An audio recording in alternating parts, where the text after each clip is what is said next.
Today's lesson is over el preterito y el imperfecto, or the preterite and the imperfect tense in Spanish.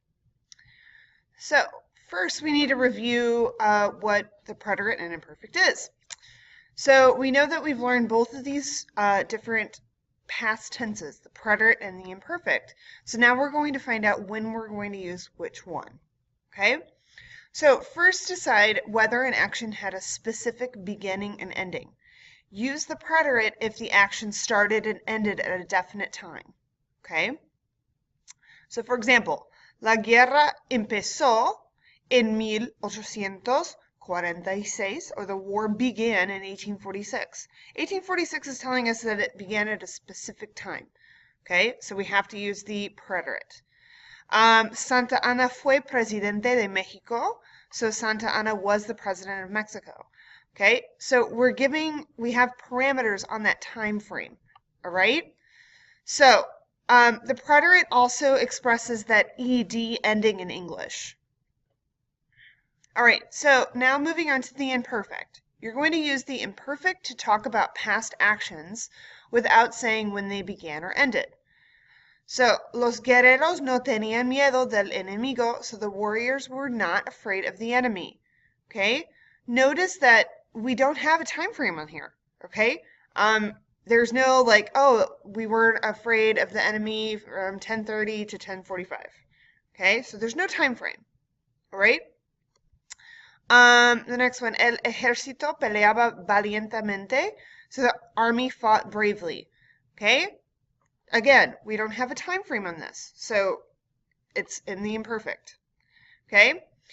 So there's an acronym that actually is very beneficial whenever you're figuring out whether to use the imperfect or the preterite. Okay? So for the imperfect, you're going to use it for telling time, weather, ongoing actions, descriptions, emotions, age, and the date. Okay? So this is an acronym TODEAD. All right? Now the telling time and date is a little bit confusing because I know that those happen at a specific time. However, it's just one of those rules, those exceptions that you have to take into account. Okay? So whenever you're telling time in the past or telling the date in the past, you will use the imperfect. Okay? Along with everything else here. All right, so the preterite and imperfect together, you can apply both tenses to talk about two overlapping events.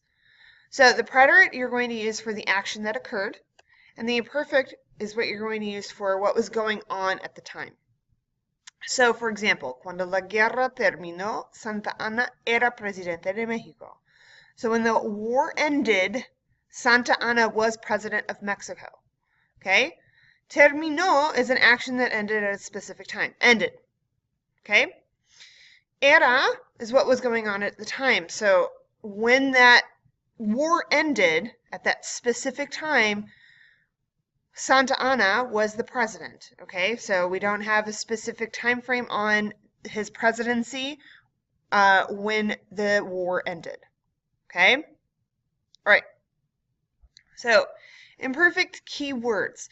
So there are some actual words that you're going to use with the imperfect tense over the preterite tense. So this will help you kind of figure out which one to use. So whenever you read a sentence, there are key words that will tell you if the verb of the sentence should be in the preterite or the imperfect. I didn't give you all of them, but it will give you like a general idea. Okay, you might want to pause this video to write all these down. So we have many times, muchas veces, de niño, or cuando era niño as a child, mientras is while, por lo general, in general, de vez en cuando, from time to time, a veces is sometimes, a menudo, often, por mucho tiempo, for a long time, cada día, cada mes, cada año, every day, every month, every year, con frecuencia, frequently, mucho, a lot, or nunca, never, siempre, always, todos los días, todas las semanas, etc. So every day, every week, etc. Por un rato, for a while, and todo el tiempo, all the time. So notice that a lot of these words are not very specific in their time frame. And that's exactly what the imperfect tense, you have to use the imperfect tense for. So something that's not very specific doesn't have a specific end or a specific beginning. Okay? All right. Preterite keywords. So again, these words will help you whenever you're reading a sentence decide whether you're going to conjugate the verb in the preterite or the imperfect. So again, you might want to pause the video to write all these down. We have una vez, one time, blank veces, number of times. So you're going to put a number in that where that pound sign is, or that hashtag, if you want to call it that way. Ayer is yesterday. Esta mañana, this morning. Anoche, last night. El mes, or el año pasado, last month, last year. Entonces, then. Durante 2 años, for 2 years. Hace 2 días, 2 days ago. En ese momento, at that moment.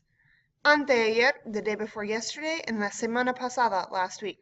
So notice that with these, what we're doing is actually giving a specific time frame on what happened in the past. Okay, so like we've already learned, we're going to use the preterite whenever we know that there's a specific beginning or a specific ending.